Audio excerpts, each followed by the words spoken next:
Alright everyone, Phil Scott just gets reelected and he's already making dumb decisions now. Color me unsurprised because I've known that our governor in Vermont was a dumbass for quite some time now. Around the time that Thomas's dairy went belly up because Phil Scott has literally not lifted a finger to help local and sometimes intergenerationally owned businesses, around that time it was pretty obvious that he was out to lunch with regards to the COVID crisis. Now Phil Scott, to his slight credit, held off for quite some time, but now you've got, this is hilarious, you've got new restrictions in the state of Vermont, because they had, like, what was it, 78 new COVID cases the other day. Now, instead of using what you should do, which is the death totals, they're using the case totals to decide to freak out and run around, run amok, like chickens with their heads cut off in all of these state houses. Start looking at the death totals. They came uncoupled months ago from the new case totals. The new case totals are soaring all over the world. By the way, lockdowns will not actually help this. Why do we know this? Because different states and nations have tried it. The restrictions that he's attempting to pass here aren't even a lockdown. You know, it'd be blatantly unconstitutional to do so. I think he's trepidatious when it comes to actually fully implementing like the Biden plan or something. Oh, you don't want people to be able to leave their property for 4 to 6 weeks? Yeah, that won't cause a rash of suicides, especially during the darkest, most alcoholic time of year. Now, it won't cause anyone to die of domestic violence or anything like that. Now, people kill themselves left and right, dude. They've been doing it anyway during partial lockdowns. They're bored. People are bored. They're starting to act out. And then riot. You've got BLM members attacking the Million MAGA March people the other day, and they got the shit beat out of them, by the way. But Phil Scott wants to essentially destroy Vermont's economy. You're going into tourist season, okay? Think of what Phil Scott has done. Phil Scott and the Democrats' supermajority in the House and Senate in the state of Vermont. Think about what they've done, because he's basically a Democrat with an R after his name. He's an idiot. Think about what they've done. Tourist state. You're going into skiing season. 50% capacity for the slopes. 50% capacity for the lodges. Now they're going to close. Now they're passing new draconian sort of measures for restaurants. They're closing bars. They're closing, social clubs. Indoor sports, I think, or outdoor sports is now hyper-regulated. Why would a tourist want to come to the state of Vermont? Why on earth would they want to come spend money here? They're going to go to a state that's more open than the state that they're already in. They're going to go to Texas. They're going to go to Florida or something. They're not going to come to Vermont to go skiing. Well, kids, I know we got these ski tickets, but we just sold them for pennies on the dollar. Fuck the state of Vermont. We're going to Miami instead. We're going to go to a place where we can get some sun. We can go get a burger. We can go swimming. We can go out to the restaurant and actually has people. It has some energy going on. We're not going to go to Vermont. Dude, Vermont is a tourist state. The biggest time of year, there are 2 big times a year that prop up all sorts of local economies. You look at a place like Rutland. The population of Rutland booms during ski season because we got a bunch of hotels and stuff. People who can afford to stay up on Killington. People who don't commute from Rutland, by and large. Woodstock, my initial home village. I would say hometown, but it's like 1,400 people. The Woodstock Inn, you should see it during ski season.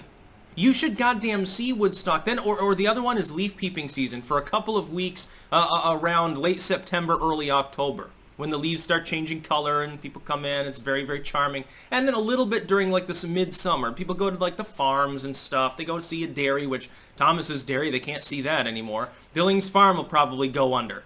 You've got places that are old enough to practically be historic landmarks going under, and now you want to tell restaurants, well, you can only do takeout only. And you need to reduce capacity, and you'll need plastic shields that you have to pay for yourself, and you need masks at all times, and you have to stagger the seating in your establishment, and you have to... And the other thing is, they want, if you go to a restaurant in the state of Vermont now, they have to take your name and address down for this contact tracing bullshit. Now, let alone the Fourth Amendment violations that this potentially brings up, as well as the right to assembly violations, is this not a declaration that the very concept of capitalism is being endangered by these responses? And we have months and months and months of data now in countries that did very little, like Sweden, in nations that did some, like here in the Netherlands, in nations that did a very large amount and locked things down more or less entirely, like in the UK.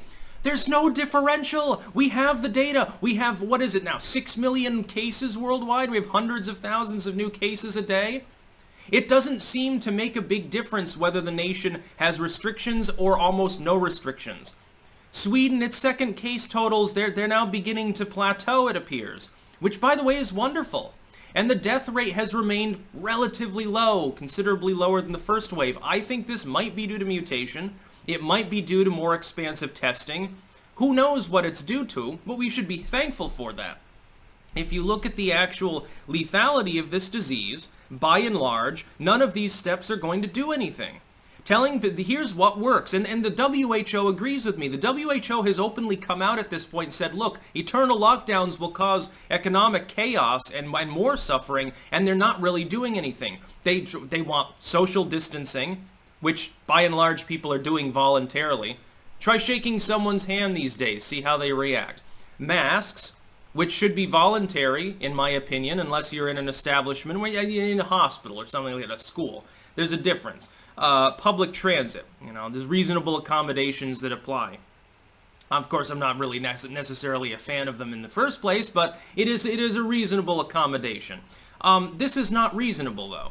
None of what Phil Scott is suggesting is closing bars entirely. So in other words, every bar in the state is going to go out of business because you haven't done anything to help them. So they're gone. So there's half of Rutland's economy, by the way. Restaurants, half of them will close because they can't operate at that capacity. The ski resorts will close. You'll lose some of your ski resorts. Normally, in a properly functioning economy, if you got 10 ski resorts and 2 of them go bankrupt, the other ones just absorb the extra people. They're sitting pretty. They're happy about the fact that they've got fewer competitors. Now they've got more income for themselves, but they're not allowed to capitalize on it because they have to operate at 50% capacity. And by the way, it's flu season, everyone. Influenza's capable of causing positive COVID tests. See, the problem is you're necessarily going to get a blooming of cases for the rest of flu season, regardless of what happens with COVID itself. You will automatically see more cases. If this is the way that the states are going to react, we're headed for a Great Depression. I hate to tell you this, but that's just the fact. That's what'll happen. And any states that dissent, if it's a national response, if Biden is rigged in there, any states that dissent, like Florida's likely to do, Texas, a few others, and say, no, we're not going to impose a total lockdown, they'll have federal funding withdrawn from them. I can almost guarantee that'll be Biden's response. Oh, well, you don't want to play, you want grandma to die, I'm taking your money away. That's how he'll respond, instead of letting the states be sovereign entities like the 10th Amendment fucking commands. Phil Scott's a lunatic. Can he be impeached? I don't know Vermont laws with regards to the governorship. You need to get rid of him. Force him to resign. He should be, and the other thing, and here's the most draconian part of all, inter-family meetings even indoors, like even in your own home, are banned. Now, of course, is that enforceable? Is it really enforceable? Oh my, I've got 2 people from another family showing up for Thanksgiving. Oh my God. What is Phil Scott going to do? Knock on your door and the police are there to drag you off to jail for having a Thanksgiving dinner with your distant relatives? I think that's completely preposterous. It's completely against what Vermont stands for. These people are trying to upend everything good, noble, and wholesome about my state. That state is my home, specifically. Now, I'm a Vermonter.